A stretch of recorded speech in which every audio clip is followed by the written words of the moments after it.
You can trace the history of the Liverpool collection right back to an individual called Joseph Mayer, who built a private collection of ancient Egyptian artefacts, which he opened to the public in 1852 in an Egyptian museum, which was a success right from the very opening.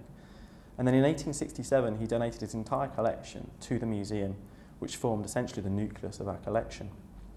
But it was in 1901 that John Garstang, a professor of Egyptology at the University of Liverpool, founded the Liverpool Institute of Archaeology. His mission was to go out to Egypt to excavate cemeteries and other sites and record what he found there. And the Egyptian government would allow him to bring a share of his finds back to Liverpool. So we also subscribe to similar organisations and systematically built up a very representative collection of ancient Egyptian culture, making us one of the finest collections in the country.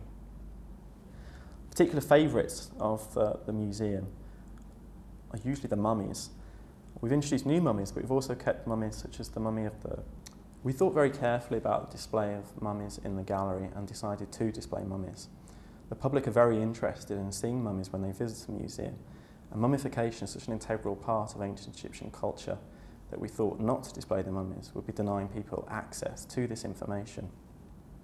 In the new gallery, we've been very keen to represent people that wouldn't ordinarily be known about from ancient Egypt. These are the people that made the objects that you see on display here and work for the members of the high society.